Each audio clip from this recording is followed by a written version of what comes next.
Hello and welcome to the Saturday edition of the Box Seat. I'm Mark Warwood. 8 races at Belmont on Saturday on National Jockey Celebration Day. We're looking at a partly cloudy day, around 19 degrees Celsius. The track to probably be a soft 6 and the rail will be in the 9 metre position. Race number 1 at Belmont on Saturday will jump at 12:38. It's the De Sonia Plate over 1200 metres. The replay horse can look at the debut win of Flirtini. Fire and Rain on the outside. Flirtini gets to the middle now. And then Metro Boy, Seven Castles, is on the outside. Agent Pippa, the leader from Fire and Rain. Here's Seven Castles and Flirtini both putting in their runs, but still Agent Pippa in front from Fire and Rain. Agent Pippa, Fire and Rain. Now Flirtini winds up brilliantly late. Kakadu also, but Flirtini hit the front. And Flirtini, was hard work, but it got the money. Flirtini looked in trouble midway through her debut. She'd won the 2 trials, but she did look in a bit of bother about 600 metres into that race, but she found another gear, and particularly in the straight, and she won coming away from what was a pretty smart group of gallopers. Simon Miller's only got the 1 runner in this race. We know he rates her very highly. She goes on top. I think the danger might be number 4, Pablo's Poem, has won each of its 3 trials, including the recent one in quite outrageous fashion. And the format of his 1 race behind Market Ruler is pretty strong. Market Ruler also trained by Simon Miller, so you'd think he'd have a handle on the form of that. Number 2, Classic Pro, won 7 days ago. He's now backing up on that quick backup, and he's 7th up as well. Just worried about the condition of that horse so deep into its campaign. And then number 1, Fire and Rain, was almost 2 lengths behind Flirtini in the replay race. My top selection in race number 1, I'm going to go with number 3, Flirtini, to beat 4, Pablo's Poem, 2, Classic Pro, and 1, Fire and Rain. Race number 2 at Belmont on Saturday will jump at 1:18. It's the Tab Touch Maiden over 1650 metres. The replay horse, look at Kelly Secret, finished in 2nd last start. Coaches with Petrosity on the outside. Kelly Secret putting in down the centre, and then came Bellflower. Pike hasn't gone for Petrosity yet. Now he's forced to as Kelly Secret gives chase. Petrosity sprints hard. Kelly Secret the outside is Petrosity from Kelly Secret, and Pike's got his early double. Petrosity coming away from Kelly Secret, Geograph Bay and Ukbar Ted, and Petrosity by 1 and 3. Kelly Secret beats all bar one of the better maidens in WA in the replay race. That maiden was Petrosity. He won very well that day. I do think the Kelly Secret has found the right race to break through here, and I do rate her Main Danger as one of the horses that was behind her in that contest. So number 3, Kelly Secret, goes on top up to 1650 metres. I think the danger is number 4, Ukbar Ted. He was placed in a 1300 metres maiden 2 starts ago before chasing home Petrosity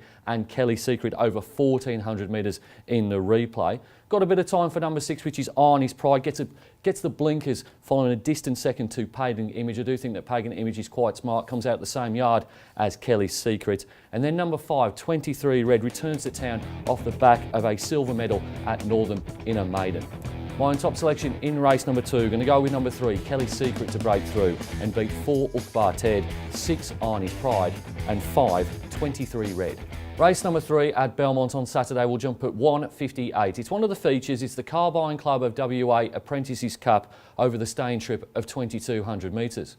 The replay horse can look at the last start performance of Young Thor, finishing 6th. Though at the top of the straight, Fair Scenari leads by 2. Tribute to Mary giving chase, and then came Young Thor, Good Luck Simba, Bollinger Boys winding up on the outside, and further back Spin on Command, but Fair Scenari is nicely clear on the outside. Bollinger Boys, Spin on Command running on. Good Luck Simba, Fair Scenari never really looked like losing. It is clear from Good Luck Simba coming late, and then Spin on Command, but Fair Scenari did it well.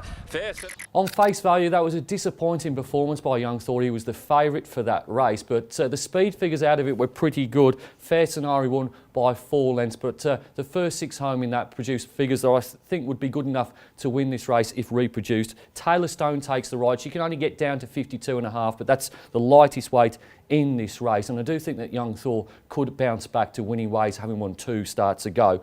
I do think the Main Danger might be the stablemate here, number 4, Taxidermy. Jordan Turner came back from Victoria last year to ride in this race. He got the chocolates. I think he's got a very good chance aboard Taxidermy, edging ever closer to another winner. Number 8, Gold Artisan, has performed well in 3 of his last 4 staying races. He's going very well for Ted Martinovich, having previously won with Team Hawks. And then we've got Michael Lane's galloper, number 5, Beg to Differ, comes out of the same last start contest as Gold Artisan. I do think, however, race number 3 might go to Lindsay Smith, and I'm going to go with number 11 on top, Young Thor, to beat 4 Taxidermy, 8 Gold Artisan and 5 Beg to Differ. Race number 4 at Belmont on Saturday will jump at 2:38. It's the Jockey Celebration Day handicap over the sprint trip of 1,000 metres. The replay horse can look at 7 days ago, Night Voyage, just missing out. Maker Lady Lejean's going to need luck down near the inside in the Goblin Glider. It's got it all at the 300. The leader a length and a half to Khan. Around its heels very quickly from Guns of Navarone. Here comes Night Voyage with its run. Man Time's in the middle. Lady Lejean is looking for a run back inside of them. It's Khan, Night Voyage. It's got it all. Lady Lejean. Night Voyage, though, reaches the lead from Khan. It's Night Voyage, I think.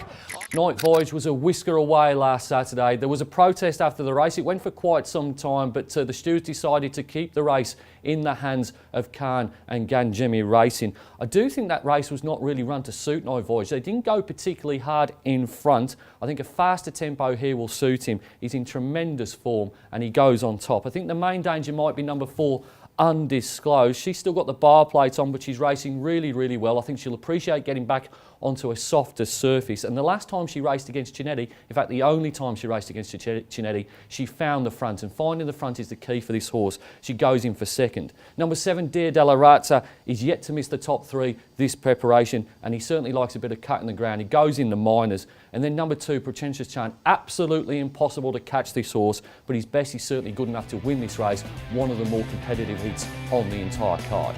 My top selection in race number 4, we're going to go with number 5, Night Voyage, to beat 4 Undisclosed, 7 Dear Della Razza and 2 Pretentious Chan.